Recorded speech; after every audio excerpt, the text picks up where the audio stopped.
ओम नमो भगवते वासुदेवाय नमः।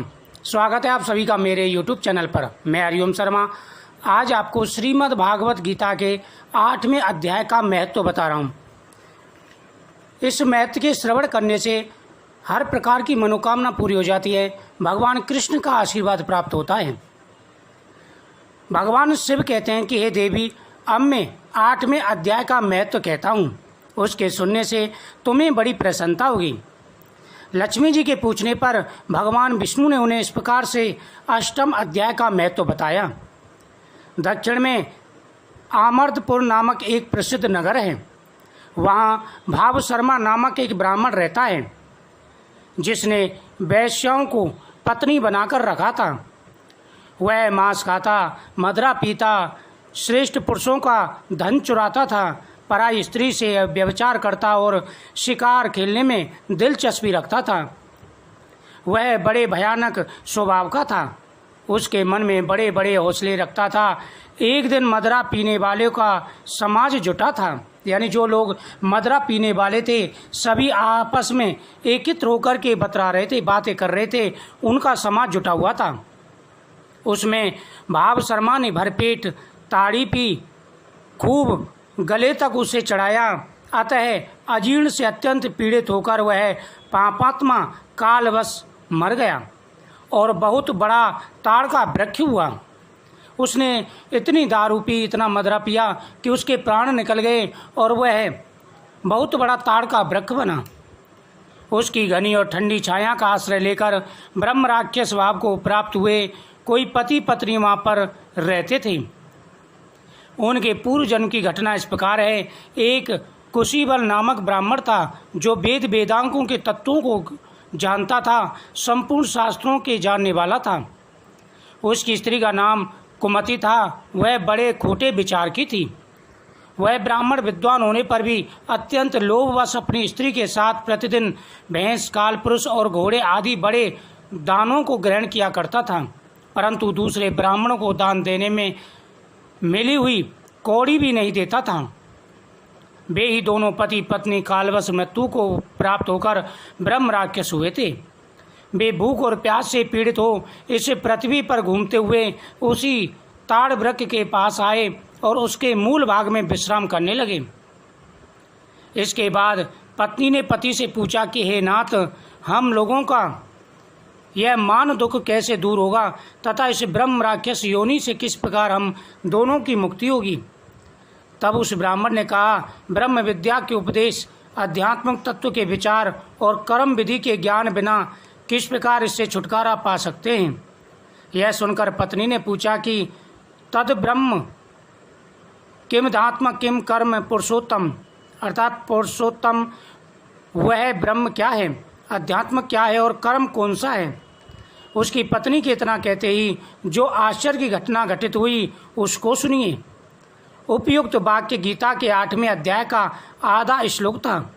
उसके श्रवण से वह वृक्ष उस समय ताड़ के रूप को त्याग कर भाव शर्मा नामक ब्राह्मण हो गया। तत्काल ज्ञान होने से विशुद्ध चित्त होकर वह पाप के चोले से मुक्त हो गया तथा उस आधे श्लोक के ही महत्व से वे पति पत्नी भी मुक्त हो गए। उनके मुख से देवाति 8वें अध्याय का आधा श्लोक निकल पड़ा। तदंतर आकाश से एक दिव्य विमान आया और दोनों पति पत्नी उस विमान पर आरूढ़ होकर स्वर्गलोक को चले गए। वहाँ का ये सारा वृतांत आश्चर्यजनक था। उसके बाद उस बुद्धिमान ब्राह्मण भाव शर्मा ने आदरपूर्वक उस आधे श्लोक को लिखा और देव देव जनार्दन की आराधना करने की इच्छा से वह मुक्तिदायिनी काशी में चला गया। वहाँ उस उदार बुद्धि वाले ब्राह्मण ने भारी तपस्या की। उसी समय क्षीर सागर की कन्या भगवती लक्ष्मी ने हाथ जोड़कर देवताओं के भी देवता जगतपति जनार्दन से पूछा कि हे नाथ, आप सहसा नींद त्याग कर खड़े क्यों हो गए। भगवान बोले, हे देवी, काशीपुरी में भागीरथी के तट पर बुद्धिमान ब्राह्मण भाव शर्मा मेरे भक्ति रस में परिपूर्ण होकर अत्यंत कठोर तप कर रहा है। वह अपनी इंद्रियों को वश में करके गीता के 8वें अध्याय के श्लोक का जाप कर रहा है।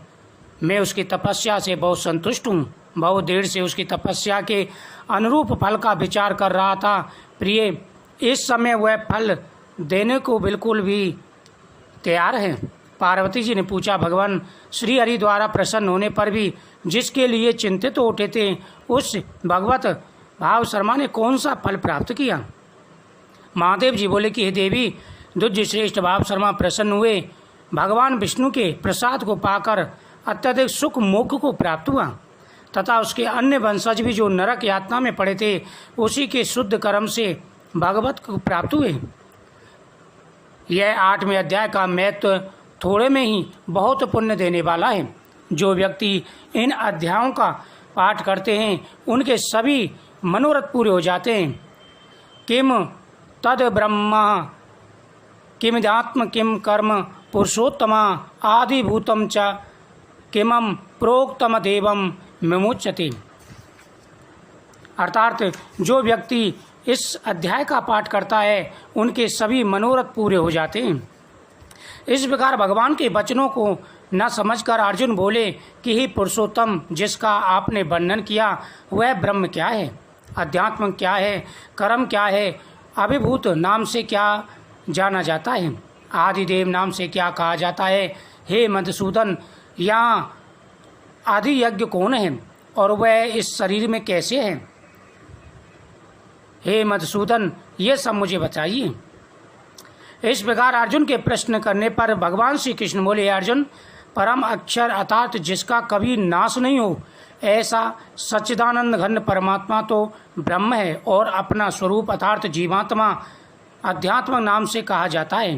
भूतों के भाव को उत्पन्न करने वाला, शास्त्रविद यज्ञ दान और होम आदि के निमित्त को द्रव्य आदि का त्याग है, वह कर्म नाम से कहा गया है।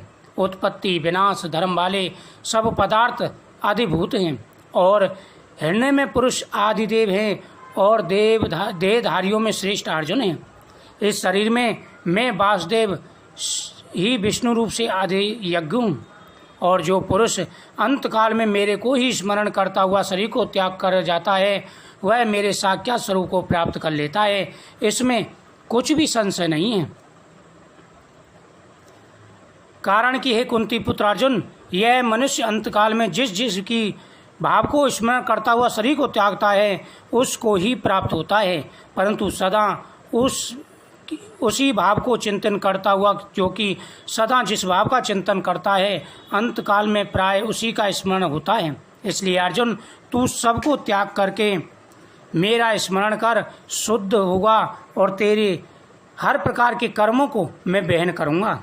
हे अर्जुन, जो व्यक्ति 24 घंटे जिस चीज़ का स्मरण करता हुआ शरीर त्यागता है, दिन रात जिस चीज़ का स्मरण करता है, अंत समय में उसकी बुद्धि जिस चीज़ को याद करके मृत्यु को प्राप्त होती है, वह उसी योनि में जाता है। हे पार्थ, यह नियत है कि परमेश्वर के ध्यान के अभ्यास रूप योग से युक्त अन्य तरफ न जाने वाले चित्त से निरंतर चिंतन करता हुआ पुरुष परम प्रकाश रूप दिव्य पुरुष को अर्थात परमेश्वर को ही प्राप्त होता है। इससे जो पुरुष सर्वज्ञ अनादि सबके नियंता, सूक्ष्म से भी अति सूक्ष्म सबके धारण पोषण करने वाले अंचित स्वरूप सूर्य के सदृश नित्य चेतन प्रकाश रूप अविद्या से अति परे शुद्ध सच्चिदानंद घन परमात्मा को व्यक्ति को हमेशा स्मरण करना चाहिए। यह 8वें अध्याय का महत्व था। जो व्यक्ति 8वें अध्याय का प्रतिदिन श्रवण करते हैं, वह मुक्ति को प्राप्त होते हैं। इस कथा का प्रतिदिन श्रवण जरूर करना चाहिए। ओम नमो भगवते वासुदेवाय नमः।